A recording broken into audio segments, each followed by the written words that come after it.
हरे कृष्णा, राधे राधे। आप सबको स्वागत है मेरी यूट्यूब चैनल अहल्या की दुनिया में। आज हम संतोषी माता के व्रत कथा सुनेंगे। इस कथा को अंत तक जरूर सुनिएगा। एक गांव में एक बुढ़िया रहती थी जिसके 7 बेटे थे। 6 बेटे कमाने वाले थे और एक बेटा निकम्मा था। बुढ़िया माँ 6 पुत्रों का भोजन बनाती और झूठा 7वें पुत्र को देती। 7वां पुत्र एक दिन अपनी पत्नी से बोला, देखो मेरी माता का मुझ पर कितना प्रेम है। वो बोली, क्यों नहीं सबका झूठा बचा हुआ तुमको खिलाती है। वो बोला, जब तक आँखों से ना देखें मान नहीं सकता। पत्नी ने हंसकर कहा, देख लेंगे तब तो मानोगे। कुछ दिन बाद एक बड़ा त्योहार आया। घर में 7 प्रकार के भोजन और चूरमा के लड्डू बने। वो पत्नी की बात को जांचने के लिए सिर दर्द का बहाना बनाकर पतला कपड़ा सिर पर ओढ़कर रसोई में जाकर सो गया और कपड़े में से सब देखता रहा। 6 भाई भोजन करने आए। उसने देखा माँ ने उनके लिए सुंदर सुंदर आसन बिछाए, 7 प्रकार की रसोई परोसी और आग्रह कर करके उन्हें भोजन कराती रही। वो देखता रहा। 6 भाई भोजन कर उठ गए। तब माँ ने उनकी 5 थालियों में से लड्डुओं के टुकड़ों को उठाया और एक लड्डू बनाया। झूठन साफ कर माँ ने उसे पुकारा, उठो बेटा उठ, तेरे भाइयों ने भोजन कर लिया, तू भी उठकर भोजन कर ले। उसने कहा, माँ मुझे भोजन नहीं करना, मैं परदेश जा रहा हूँ। माता ने कहा, कल जाना है तो आज ही जा। वो बोला, हाँ हाँ जा रहा हूँ। ये कहकर वो घर से निकल गया। चलते समय उसे पत्नी की याद आई। वो गौशाला में कंडे थाप रही थी। वहाँ जाकर वो बोला, मेरे पास तो कुछ नहीं है, ये अंगूठी है, सो ले लो और अपनी कोई निशानी मुझे दे दो। वो बोली, मेरे पास क्या है, ये गोबर भरा हाथ है। ये कहकर पत्नी ने उसकी पीठ पर गोबर के हाथ की थाप मार दी। वो चल दिया। चलते चलते दूर देश में पहुंचा। वहाँ एक साहूकार की दुकान थी। वहाँ जाकर बोला, सेठ जी मुझे नौकरी पर रख लो। साहूकार को नौकरी की सख्त ज़रूरत थी। साहूकार ने कहा, काम देखकर तनख्वाह मिलेगी। उसने कहा, सेठ जी जैसा आप ठीक समझे। उसे साहूकार के यहाँ नौकरी मिल गई। वो वहाँ दिन रात काम करने लगा। कुछ दिन में दुकान का लेन देन, हिसाब किताब, ग्राहकों को माल बेचना, सारा काम करने लगा। साहूकार के 7-8 नौकर थे। वो सब चक्कर खाने लगे, लेकिन उसने अपनी लगन और परिश्रम और ईमानदारी से सभी को पीछे छोड़ दिया। उसे अपने किए का फल मिला। सेठ ने भी उसका काम देखा और 3 महीने में ही उसे मुनाफे में साझीदार बना लिया। परिश्रम करते करते 12 बरस में ही वो नगर का नामी सेठ बन गया और सेठ अपना सारा कारोबार उस पर छोड़कर बाहर चला गया। इधर उसकी पत्नी पर क्या बीतती वो सुने। सास ससुर उसे दुख देने लगे। गृहस्थी का काम करवाकर उसे लकड़ी लेने जंगल में भेजते। इस बीच घर की रोटियां की आटे से जो भूसी निकलती उसकी रोटी बनाकर रख दी जाती और फूटे नारियल की नरेली में पानी दिया जाता। इस तरह दिन बीतते रहे। एक दिन वो जब जंगल में लकड़ी लेने जा रही थी, तब उसे रास्ते में बहुत सी स्त्रियां संतोषी माता का व्रत करती दिखाई दी। ये बड़ा खड़ी होकर पूछने लगी, बहनों ये तुम किस देवता का व्रत करती हो और इसके करने से क्या फल होता है? इस व्रत के करने से क्या फल मिलता है? इसका विधि क्या है? यदि तुम अपने इस व्रत का विधान मुझे समझा कर कहोगी तो मैं तुम्हारा बड़ा एहसान मानूंगी। उनमें से एक स्त्री बोली, सुनो, ये संतोषी माता का व्रत है। इसके करने से निर्धनता, दरिद्रता का नाश होता है, लक्ष्मी आती है, मन की चिंताएं दूर होती है, मन को प्रसन्नता और शांति मिलती है, निपुत्री को पुत्र मिलता है, प्रीतम बाहर गया है तो वो शीघ्र लौट कर आता है, कुंवारी कन्या को मनपसंद वर मिलता है, चलता मुकदमा खत्म हो जाता है, कलह क्लेश की निवृत्त हो, मुख शांति होती है, घर में धन जमा हो, धन जायदाद का लाभ होता है तथा और मन में भी जो कुछ कामना हो सब संतोषी माता की कृपा से पूरी हो जाती है। इसमें कोई संदेह नहीं है। वो पूछने लगी, यह व्रत कैसे किया जाता है, यह भी बताओ तो बड़ी कृपा होगी। वो स्त्री कहने लगी, बिना परेशानी, श्रद्धा और प्रेम से जितना भी बन सके प्रसाद लेना, 5.25 पैसे से 5.25 आने तथा इससे भी ज़्यादा शक्ति और भक्ति के अनुसार गुड़ और चना ले और हर शुक्रवार को निराहार रहकर कथा कहना, सुनना और लगातार नियम पालन के करना। सुनने वाला कोई ना मिले तो घी का दीपक जलाकर उसके आगे जल के पात्र को रखकर कथा कहना, परंतु नियम ना टूटे। जब तक कार्य सिद्ध ना हो नियम पालन करना और कार्य सिद्ध हो जाने पर व्रत का उद्यापन करना। 3 मास में माता पूरा फल प्रदान करती है। यदि किसी के ग्रह खट्टे हैं भी तो माता 1 वर्ष में अवश्य उनको अनुकूल करती है। कार्य सिद्धि होने पर ही उद्यापन करना चाहिए, बीच में नहीं। उद्यापन में 2.5 सिर आटे के खाजा तथा उसी अनुसार खीर तथा चने का साग बनाना, 8 बच्चों को भोजन कराना, जहाँ तक मिले देवर, जेठ, भाई, बंधु, कुटुंब के लड़के को लेना, ना मिले तो रिश्तेदारों और पड़ोसियों के लड़के को बुलाना, उन्हें भोजन करा, यथाशक्ति दक्षिणा दे, माता का नियम पूरा करना। ध्यान रखना उस दिन घर में कोई खटाई ना खाए। यह सुन वो वहाँ से चल दी। रास्ते में लकड़ी के बोझ को बेच दिया और उन पैसों में गुड़ चना ले माता के व्रत की तैयारी कर आगे चली। रास्ता में संतोषी माता के मंदिर में जा माता के चरण में लौटने लगी, विनती करने लगी, माँ मैं दीन हूँ, निपट मूर्ख हूँ, व्रत के नियम कुछ नहीं जानती हूँ, मैं बहुत दुखी हूँ। हे माता, मेरा दुख दूर कर, मैं तेरी शरण में हूँ। माता को दया आई। एक शुक्रवार बीता कि दूसरे शुक्रवार को ही उसके पति का पत्र आया और तीसरे शुक्रवार को उसका भेजा हुआ पैसा आ पहुँचा। यह देखकर जेठानी मुँह सिकड़ने लगी। इतने दिनों बाद इतना पैसा आया, इसमें क्या बड़ाई है। लड़के ताने देने लगे। काकी के पास अब पत्र आने लगे, रुपया आने लगा। अब तो काकी की खातिर बढ़ेगी, अब तो काकी बुलाने से भी नहीं बोलेगी। बेचारी सरलता से कहती, भैया पत्र आए, रुपया आए तो हम सबके लिए अच्छा है। ऐसा कहकर आंखों में आंसू भरकर संतोषी माता के मंदिर में जा मातेश्वरी के चरणों में गिरकर रोने लगी। माँ, मैंने तुमसे पैसा नहीं मांगा, मुझे पैसों से क्या काम, मुझे तो अपने सुहाग से काम है। मैं तो अपने स्वामी के दर्शन और सेवा मांगती। तब माता ने प्रसन्न होकर कहा, जा बेटी, तेरा स्वामी जल्दी ही आएगा। यह सुन खुशी से बावली हो घर आकर काम करने लगी। संतोषी माँ विचार करने लगी, इस भली पुत्री से मैंने कह तो दिया कि तेरा पति शीघ्र आएगा, पर आएगा कहाँ से। वो तो इसे सपनों में भी याद नहीं करता। उसे उसकी याद दिलाने तो मुझे ही जाना पड़ेगा।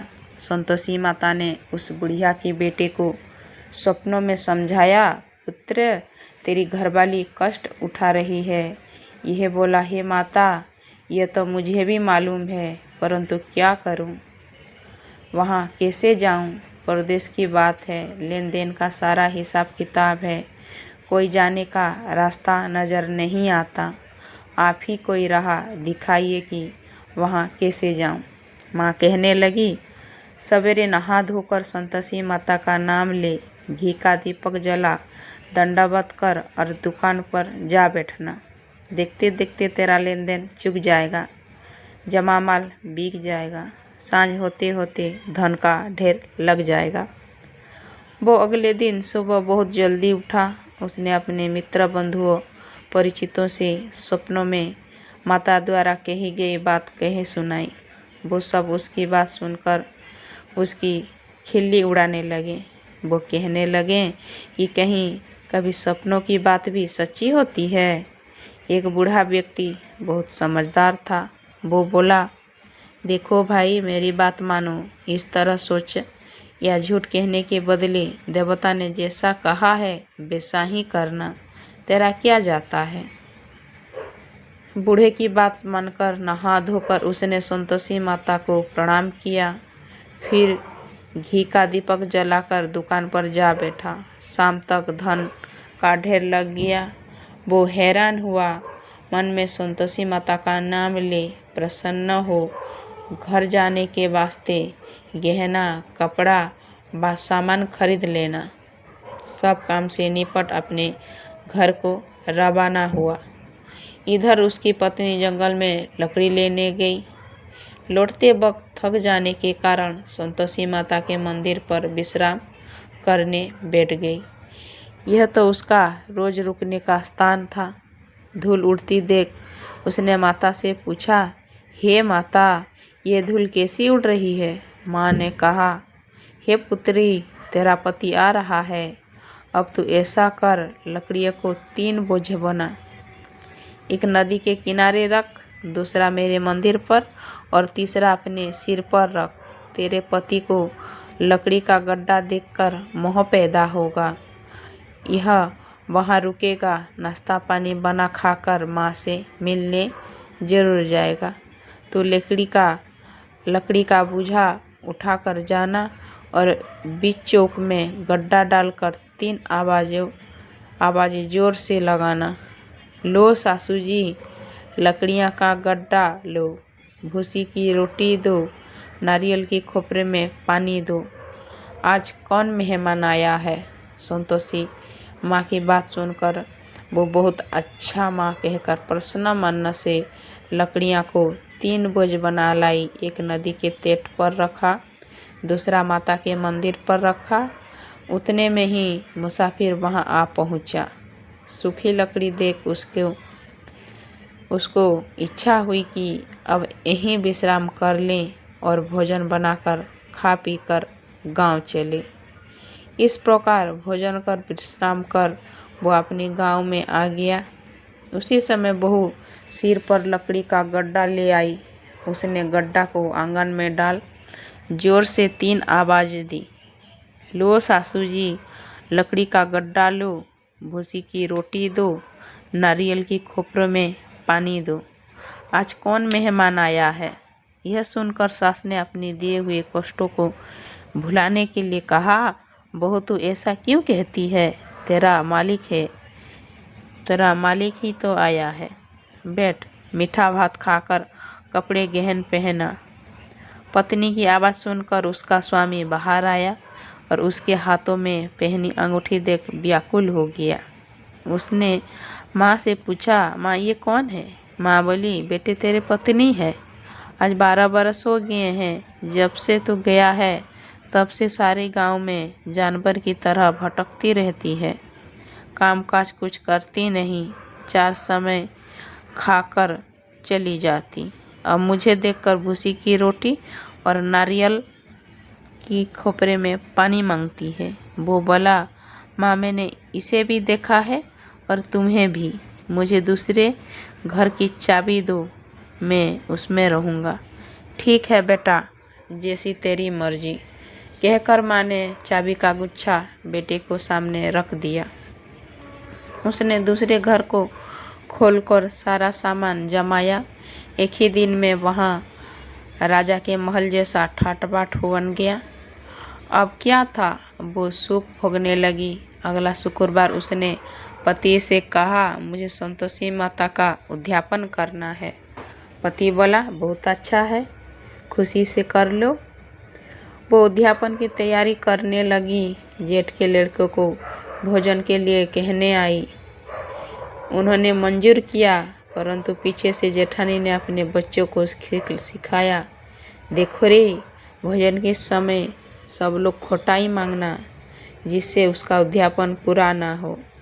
लड़के भोजन करने आए, खीर पेट भर कर खाई, परंतु बाद याद आते ही कहने लगे, हमें कुछ खटाई खाने को दो, खीर खाना हमें भाता नहीं, देखकर और रुचि होती है।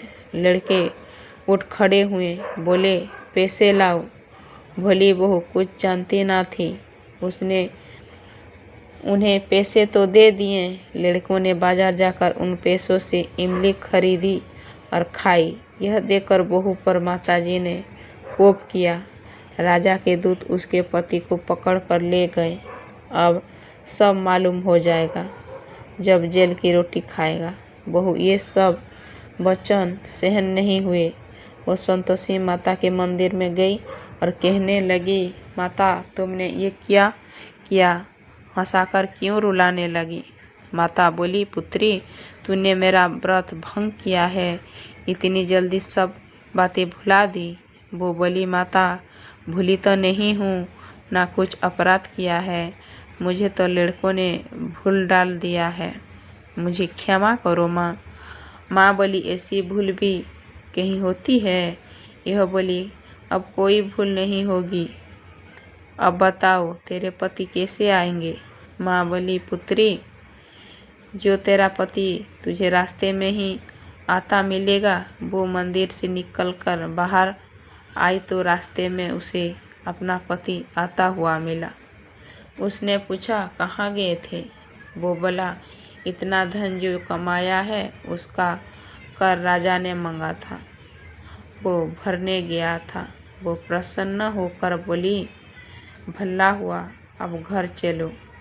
फिर अगला शुक्रवार आया। वो बोली, मुझे माता का उद्यापन करना है। पति ने कहा, ठीक है, करो। वो फिर जेठ के लड़कों से भोजन को कहने गई। जेठानी ने लड़कों को सिखा दिया कि तुम पहले ही खटाई मांगना। लड़के भोजन करने बैठे, लेकिन भोजन करने से पहले ही कहने लगे, हमें खीर पूरी नहीं भाती, जो बिगड़ती है कुछ खटाई खाने को दो। यह बोली, खटाई खाने को नहीं मिलेगी, खाना है तो खाओ। उनके उठकर चले जाने पर उसने ब्राह्मणों को लड़के बुलाकर भोजन करवाया। दक्षिणा की जगह उन्हें एक एक फल दिया। उसमें संतोषी माता प्रसन्न हो गई। माता की कृपा से 9 माह बाद उसको चंद्रमा के समान एक सुंदर पुत्र प्राप्त हुआ। पुत्र को लेकर वो प्रतिदिन संतोषी माता के मंदिर में जाने लगी। माँ ने सोचा कि ये रोज़ आती है, आज क्यों नहीं मैं ही इसके घर चलूं, इसका आसरा देखूं तो सही। यह विचार कर माता ने भयानक रूप बनाया। गुड़ और चने से सना सूख, ऊपर से मुंड को सामने होठ, उस पर मक्खियाँ भिनभिना रही थी। दहलीज में पैर रखते ही उसकी सास चिल्लाई, देखो रे, कोई चुड़ैल डाकिनी चली आ रही है, लड़कों को उसे भगाओ, नहीं तो सबको खा जाएगी। बहू रोशनदान से देख रही थी। वही प्रसन्न हो उठी, आज मेरी माता मेरे घर आई है, ये कहकर दूध पीते बच्चे को गोद उतार दिया। इस पर उसको सास क्रोध में भरकर बोली, अरे रांड, इसे देखकर कैसी उतावली हुई है, जब बच्चे को पटका दिया। उतने में माँ को प्रताप से जहाँ देखो वहाँ लड़के की ही लड़के नजर आने लगे। वो बोली, माँ जी, मैं जिनका व्रत करती हूँ वो वही संतोषी माता है। उतना कहे उसने झट से घर के सारे किवाड़ खोल दिए, सपने माता के चरण पकड़ लिए और विनती कहने लगे, हे माता, हम मूर्ख हैं, अज्ञानी हैं, तुम्हारे व्रत की विधि हम नहीं जानते। तुम्हारा व्रत भंग कर हमने बड़ा अपराध किया है। हे माता, आप हमारे अपराध को क्षमा करें। और इस प्रकार बार बार कहने पर संतोषी माता प्रसन्न हुई। उसके बाद उसकी सास कहने लगी, हे संतोषी माता, अपने बहू को जैसा फल दिया वैसा सबको देना। जो ये कथा सुने या पढ़े उसका मनोरथ जरूर पूरा करना।